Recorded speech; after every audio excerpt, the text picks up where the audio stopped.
In today's video, we're going to be looking at this pretty amazing M.2 NVMe cloner. Now, this is designed for IT professionals and PC enthusiasts who frequently migrate data or upgrade storage. It functions as both a high-speed external docking station and a standalone duplicator that doesn't require a computer to operate.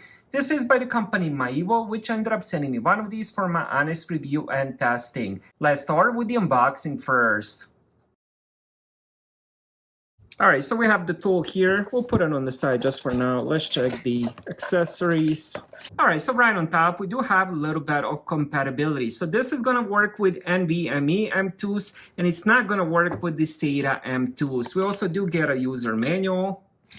Then we have a power adapter, USB-C to USB-C, and there's also adapter here, so you can do USB-C to USB Type-A as well. Alright, so right on front and back, we have a little bit of openings for ventilation. We have the power button. Now, this is going to be USB-C that you're going to connect to your MacBook, Mac Mini, Windows computer, whatever you want. And then we have the DC adapter here.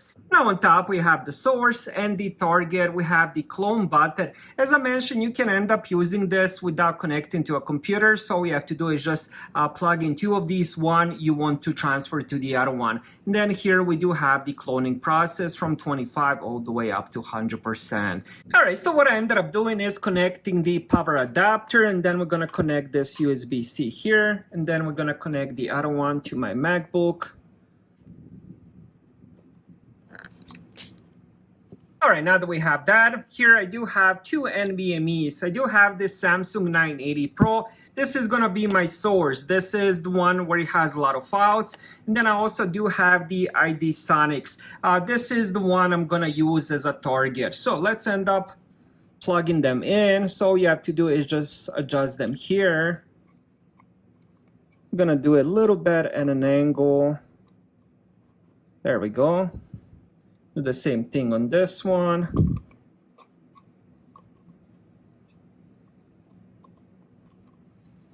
Just like that. We're gonna turn them on and see what happens here.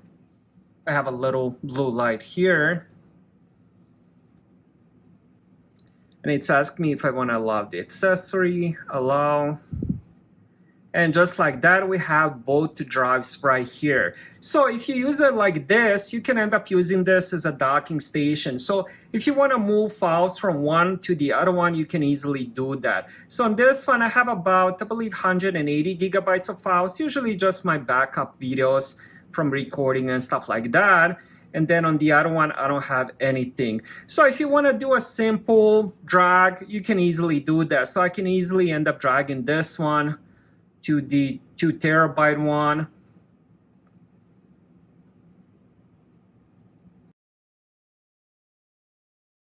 So this does support 10 gigabits transfer speed. It does utilize USB 3.2 Gen 2, and it provides a bandwidth of up to 1.25 gigabits per second, which is ideal for moving massive 4K video files. So now that we have that, what we're gonna do next is, and just to show you on the other one that I don't have, well, now I do have this file. But what I'm going to do is just end up removing this file, clean the trash can here.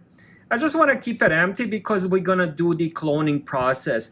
All right, I ended up unplugging it from my MacBook. I'm going to do the offline cloning. So for this to work, make sure the power is on. Make sure the source is the one with all the files. And then the target is going to be the new drive that you want to end up moving all the stuff from the source one.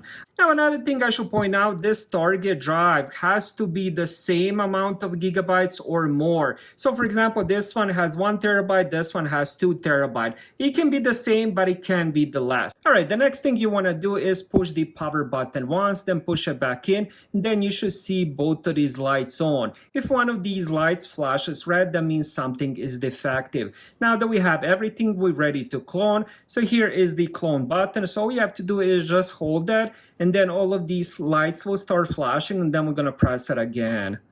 So we're going to hold that 3 to 5 seconds. We have all the lights flashing.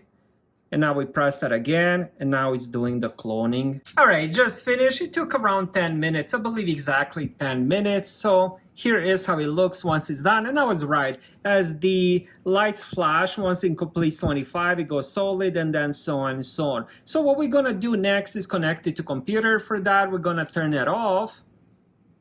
All right, power on. Let's see what happens. All right, so we have both drives here. All right, let's end up checking. Then we have the backup, and then this will be the second one we just created. They do look the same. Perfect.